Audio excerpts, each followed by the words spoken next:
Hai, selamat datang di channel Alur Cerita Drama Korea EDM Story. Channel ini bakalan merekap drama-drama Korea populer untuk kalian. Dan pada video kali ini, Mimin akan membahas alur cerita drama Korea yang berjudul The Legend of the Blue Sea yang rilis pada tahun 2016 akhir lalu. Drama ini bercerita tentang kisah cinta antara anak seorang keluarga bangsawan Joseon yang bernama Kim Dam-ryong yang diperankan oleh Lee Min-ho dengan putri duyung bernama Si-hwa yang diperankan oleh Jun Ji-hyun yang kemudian bertemu lagi di zaman modern. Film ini disutradarai oleh Jin Hyuk dan alur cerita ditulis langsung oleh Park Ji-eun, dibintangi oleh Lee Min-ho, Jun Ji-hyun, dan nama-nama besar lainnya. Oke, tidak usah berlama-lama lagi, langsung saja kita masuk ke alur cerita drama The Legend of the Blue Sea episode 1. Tetapi sebelum itu, jangan lupa subscribe channel ini ya.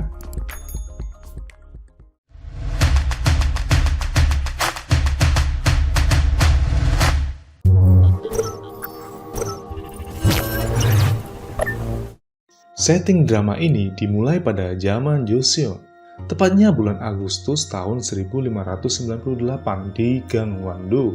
Terjadi badai besar sepanjang malam yang menerpa seluruh kapal dan perahu para nelayan. Seluruh isi desa berhamburan terkena angin, membuat para penduduk berlarian melindungi diri mereka. Kemudian esok harinya para penduduk membersihkan hamburan terpaan badai semalam. Mereka juga mengambil ikan-ikan yang berhamburan di tepi pantai yang disebabkan terpaan badai. Tak jauh dari situ, salah satu penduduk terkejut ketika melihat ada seorang perempuan yang terjebak dalam tumpukan batu di gua. Betapa kagetnya mereka ketika melihat perempuan itu memiliki wajah manusia tetapi berbadan ikan. Mereka pun langsung membawanya ke rumah Mr. Yang yang diperankan oleh Seung Dong-il. Mr. Yang bergegas lari untuk melihat makhluk yang ditemukan oleh para penduduk. Mr. Yang mencoba menyentuh putri duyung itu, tetapi salah satu warga mengingatkannya tentang rumor lama jika ada yang menyentuh putri duyung, maka ia akan menghilangkan ingatan orang tersebut. Mr. Yang pun tak jadi menyentuhnya. Mr. Yang memberitahu warga agar mempersiapkan pesta karena wali kota baru akan datang. Wali kota Dam-ryong disambut dengan baik oleh Mr. Yang. Pujian-pujian juga datang dari mulut Mr. Yang. Pada saat berbincang, Mr. Yang menyeloteh tentang cerita Putri Duyung. Seluruh undangan menganggap jika cerita Putri Duyung itu hanyalah rumor. Akhirnya, Mr. Yang meminta para tamu untuk menyaksikan sesuatu di kolam taman rumahnya. Dengan rasa tidak percaya, mereka semua melihat keberadaan Putri Duyung yang ada di kolam. Dam-ryong pun terkesima hingga langsung mendekati Putri Duyung yang masih terikat oleh tali. Kemudian, ia menanyakan apa rencana yang akan dilakukan Mr. Yang kepada Putri Duyung tersebut. Mr. Yang mengatakan jika ia akan memanfaatkan minyak Putri Duyung yang khasiatnya sangat langka dan melebihi minyak ikan paus. Dam-ryong membisiki Mr. Yang dan mengatakan jika sebelum ia datang kemari, ia sudah mengetahui latar belakang Mr. Yang suka menggelapkan uang pajak dari rakyat. Dam-ryong memberitahukan jika kesalahan Mr. Yang hukumannya akan berat, bahkan sampai hukuman mati. Mr. Yang ketakutan dan meminta agar Dam-ryong tidak memberitahukan kesalahan ini lalu menawarkan apapun yang Dam-ryong inginkan. Akhirnya, Dam-ryong meminta Putri Duyung itu yang kemudian ia lepaskan di tengah laut. Mr. Yang bersama bawahannya melihat dari kejauhan. Kemudian, Putri Duyung itu mengulurkan tangannya ke Dam-ryong. Bawahan Mr. Yang pun mengatakan jika Dam-ryong sebaiknya tidak meraih tangannya karena hubungan manusia dan Putri Duyung bisa berdampak buruk atau baik di masa datang. Setting berpindah ke zaman modern. Seorang penipu yang juga jago hipnotis bernama Jun Jae selalu berhasil melakukan aksinya. Sampai akhirnya ia bersama kedua temannya Tae-oh yang diperankan oleh Shin Won-ho dan Nam-do yang diperankan oleh Lee Hee-jeon melakukan aksinya dengan menyamar menjadi tukang servis lift untuk ke kantor pengacara. Tetapi seorang staf keamanan mencurigai mereka karena tukang servis yang biasa datang bukanlah mereka. Jun Jae melakukan aksi hipnotis melalui korek apinya dan staf tersebut tertipu. Mereka langsung menuju kantor itu dan langsung melakukan penyamaran sebelum pengacara yang asli datang. Tae-oh bertugas di atap gedung bersama laptopnya untuk mengatur traffic light dan mengintai pemilik ruangan yang mereka ambil alih. Jang Jin-ho datang dan meminta bantuan Jonjae yang berpura-pura sebagai pengacara untuk mengatasi kasus bunuh diri teman dari anaknya. Tae-oh melihat pemilik ruangan di penyeberangan depan gedung hendak menuju kantornya. Tae-oh langsung memberitahu Jonjae dan Nam-do melalui earphone yang tak terlihat agar segera meninggalkan ruangan itu. Jonjae meminta Jang Jin-ho dan semuanya untuk makan siang, agar mereka segera meninggalkan kantor tersebut. Di lift, Jang Jin-ho meminta tolong agar menghapus kasus anaknya ini dari kasus bunuh diri. Ia menawarkan keberangkatan ke Pulau Virgin sebagai imbalannya. Namun, Jonjae menolaknya karena pulau tersebut sudah terkenal dan tak mungkin untuk bersembunyi di sana. Ketika berjalan keluar, Jonjae tak sengaja berpapasan dengan seorang tahanan yang dibawa polisi. Jonjae akhirnya meminta kepada Jang Jin-ho untuk mengganti jasa bantuannya menjadi pulau di daerah Mediterania. Kemudian mereka pun menyepakatinya. Ketika di bandara, mereka berpisah satu sama lain dan menuju pesawat. Di dalam pesawat, Jonjae bertemu dengan Minji, seorang pramugari. Pramugari itu membukakan tirai jendela pesawatnya. Ia menceritakan cerita kuno jika pantai tujuan Jonjae itu ada putri duyung yang sampai sekarang masih hidup. Tetapi Jonjae hanya tersenyum dan tak mempercayainya.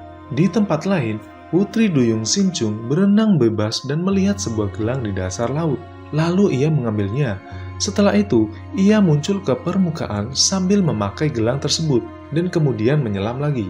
Di sisi lain, Lee Min-ho sedang duduk asik di luar hotel tempat dia menginap. Namun, tiba-tiba badai datang. Ombak laut pun terlihat besar dan langit begitu gelap, dan akhirnya Lee Min-ho masuk ke kamar hotelnya. Saat itu juga Putri Duyung Sinchung yang ada di dasar laut berusaha menghindar derasnya arus dasar laut, yang akhirnya membuatnya terpental bersama derasnya arus tersebut. Sinchung terdampar di tepi pantai dekat kolam Jonjae menginap. Kemudian ia berjalan sambil penasaran melihat tempat tersebut. Betapa terkejutnya ia karena siripnya berubah menjadi sepasang kaki ketika dia berjalan. Kemudian, ia berenang di kolam dan siripnya kembali. Tak lama kemudian, ia melihat Jonjae yang baru bangun berjalan menuju kolam. Ia langsung bersembunyi agar Jonjae tidak melihatnya. Jonjae rupanya melanjutkan istirahatnya. Ia kemudian terbangun karena mendengar suara berisik dari kamar hotelnya. Ia memeriksa seluruh kamarnya dan terkejut ketika seluruh ruangan berantakan dengan makanan yang tergeletak. Jonjae mengikuti arah makanan yang jatuh dan menuju ruang gantinya. Ia merapikan pakaiannya yang terjatuh dan terkejut ketika melihat kaki di antara pakaiannya. Dan ternyata terdapat seorang wanita mengenakan pakaian favoritnya dan menggantung di almari. Ia menanyai Sinchung asalnya dari mana. Ia bingung, mengapa Sinchung tak mengerti apa yang diucapkannya. Ia mencoba mendekati Sinchung, tetapi akhirnya ia terlempar karena pukulan Sinchung. Sinchung langsung lari ketika melihat laut di balik jendela. Ia terjatuh setelah menabrak kaca jendela tersebut. Jonjae pun langsung mengikat Sinchung dengan dasi dan ia melihat Sinchung menggenggam sesuatu sehingga mencoba membuka tangannya dengan paksa. Namun, ternyata hanya sebuah buah ceri di balik tangannya. Jonjae pun memotret Sinchung beberapa kali sebagai bukti. Jonjae langsung melaporkan ke polisi karena ada seseorang tak dikenal masuk ke kamarnya. Polisi datang dan membawa Sinchung. Polisi itu memborgol tangannya. Karena tak tega, Jonjae mengatakan jika wanita itu tidak mencuri apapun dan meminta polisi agar tidak memborgol, tetapi polisi itu menolak karena takut ia kabur. Jonjae bersantai sambil melihat foto Sinchung yang ia ambil. Ia tak sengaja melihat gelang giok yang dikenakan oleh Sinchung. Ia mengirimkan foto itu ke Nam-do untuk mencari tahu karena ia merasa jika gelang itu memiliki nilai jual yang tinggi. Jonjae pun pergi meninggalkan kamarnya dan menuju restoran. Sementara itu, di kantor polisi, para polisi merasa geram karena Sinchung membuat keributan dengan menarik-narik tisu menirukan polisi. Dan salah satu polisi berusaha memarahinya, dan tak sengaja Sinchung mendorongnya hingga terpental jauh. Di restoran, Jonjae bertemu kembali dengan Minji. Jonjae melakukan trik sulap mengeluarkan sebuah kalung di depan Minji dan berusaha memakainya. Tiba-tiba, Nam-do mengirim pesan dan mengatakan jika gelang yang Jonjae kirim fotonya itu mempunyai nilai jual yang sangat tinggi. Ia pun duduk kembali dan tidak jadi memakaikan kalung ke Minji. Ia segera meninggalkan Minji menuju ke kantor polisi untuk mencari Sinchung. Saat di perjalanan, Jonjae diberitahu Nam-do jika di gelang tersebut ada tulisan Damhyung. Ia terhenti dan kaget seolah mendengar nama itu. Jonjae datang mencari Sinchung di sel tahanan.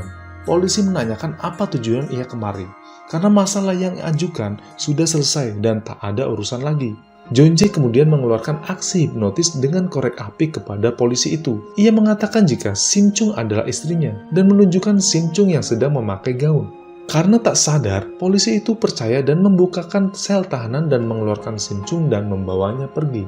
Ia melihat gelang yang ada di tangan Sim Chung dan hendak mengambilnya, tetapi Sim Chung bersiap memukulnya. Sebagai balasan karena ia berbuat salah kepada Sim Chung. Di perjalanan, saat akan menyeberang jalan, Sim Chung memperlihatkan tingkah lucu ketika menirukan gambar yang ada di lampu merah. Setibanya di mall, ketika hendak naik eskalator, Sim Chung merasa takut dan tak jadi naik. Jeonjae yang melihat hal itu langsung memutuskan menggendongnya saat di eskalator. Hal itu membuat para pengunjung ramai menonton mereka. Sesampainya di toko sepatu, Jeonjae memilih dan memberikan sepasang sepatu kepada Sim Chung. Jeonjae menyuruhnya untuk memakai, tetapi Sim Chung justru memakainya di tangan. Hal itu dilihat oleh pegawai toko sehingga Jeonjae memilih memakaikannya. Jeonjae juga memilihkan baju untuknya, tetapi Sim Chung melakukan hal yang sama. Ia tak bisa memakainya sehingga pegawai toko menertawakannya. Saat menunggu, Nam-do menelpon Jeonjae. Akhirnya, Jeonjae keluar agar obrolannya tidak didengar orang lain. Setelah mengganti pakaian, Sim Chung mencari Jeonjae tapi dia tidak ada. Ia justru melihat sirkus yang ada di luar toko pakaian tersebut. Jeonjae kembali dan menanyakan keberadaan Sim Chung ke pegawai, namun Sim Chung sudah tidak ada. Setelah lama ia mencari, akhirnya ia melihat anak kecil yang menangis keluar dari ruang anak. Ia memutuskan datang ke sana dan benar saja, Sim Chung ada di sana. Jeonjae merasa lega dan menanyakan keadaan Sim Chung sambil memastikan gelang itu masih ada. Sim Chung tersenyum melihat kedatangan Jeonjae. Jeonjae akhirnya mengajak Sim Chung untuk makan. Tak lama kemudian, Jeonjae mengeluarkan aksinya. Ia mengeluarkan korek api untuk menghipnotis Sim Chung. Tanpa disadari, gelang Sim Chung sudah ada di tangan Jeonjae. Kemudian Jeonjae membawa Sim Chung ke mall tadi. Ia meminta Sim Chung menunggunya di tempat duduk mall. Jeonjae kemudian meninggalkan Sim Chung dan turun menggunakan lift menuju hotel. Jeonjae berkemas dan meninggalkan kamarnya. Tak sengaja, Jeonjae melihat sebutir buah ceri di lantai yang mengingatkannya kepada Sim Chung. Ketika di mobil, ia berhenti di lampu merah. Kemudian ia teringat dengan tingkah Sim Chung. Sim Chung masih menunggu Jeonjae yang tak kunjung datang sampai mall sepi. Kemudian ia pergi ke ruangan anak. Namun, para staf mall menyeretnya keluar dan mengusirnya karena mall sudah tutup. Sim Chung menunggu di luar mall yang sedang turun hujan. Jeonjae rupanya sudah memperhatikan Sim Chung. Ia kemudian menghampirinya dan mengulurkan payung kepada Sim Chung.